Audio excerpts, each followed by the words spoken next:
তোরা উস্কানিমূলক কথা বলিস। দেখলেন না এক শয়তান বলছে আগামী কাল আবার জুম্মা, মসজিদে যেন উস্কানিমূলক বক্তব্য না হয়। এই শয়তান, মসজিদে উস্কানিমূলক বক্তব্য হয়?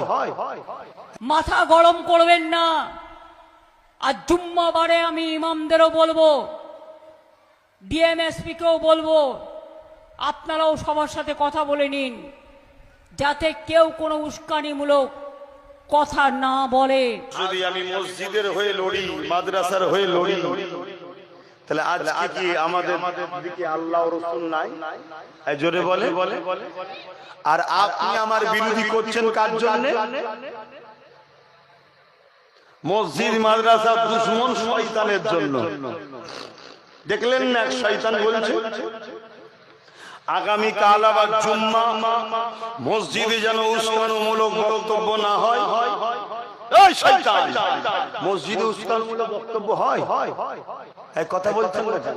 তাহলে আমাদের সব মুনাফিক শয়তান কোনো কথা বলছে না?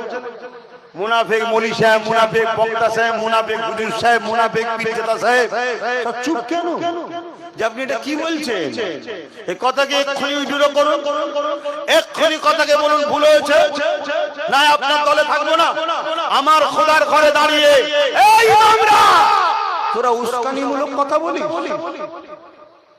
ইসলাম তোদেরকে শিখিয়েছে উস্কানিমূলক কথা বলার কথা? ইসলাম তোদেরকে শিখিয়েছে না আল্লাহ শিখিয়েছে যে আল্লাহর ঘরে দাঁড়িয়ে উস্কানিমূলক বক্তব্য দিবি? আমি জানি না এরপরে ইমাম এই মসজিদ বিদ্বেষী শয়তানের চাটুকারি করবে কি আমার জানা নয়।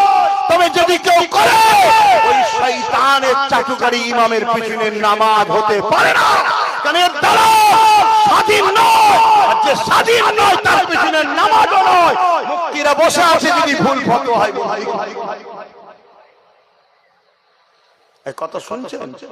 আমার ধর্মটাকে শেষ করার চক্রান্ত হচ্ছে না? এবার তো মসজিদগুলো টার্গেট হবে, মসজিদের মধ্যে বলবে ক্যাম্প হবে, ইমাম কি বক্তব্য দেয় শোনা হবে। কেন? উস্কানিমূলক বক্তব্য হয়। এই শুনছেন কোন দিকে নিয়ে যাচ্ছে? আপনাদের তো হুঁশ নাই, আপনাদের তো হুঁশ 1000 টাকাটা যদি 2000 হয়ে যায় ব্যাস। আর বিশেষ করে আমার বোনেরা 1200 টাকা পেয়েছে, আল্লাহু আকবার, যেন জান্নাতের সার্টিফিকেট পেয়ে গেছে। হ্যাঁ, আর অথচ সব থেকে নাম বেশি বাদ মায়েদের। একটা জায়গায় দেখছি শয়তান বলছে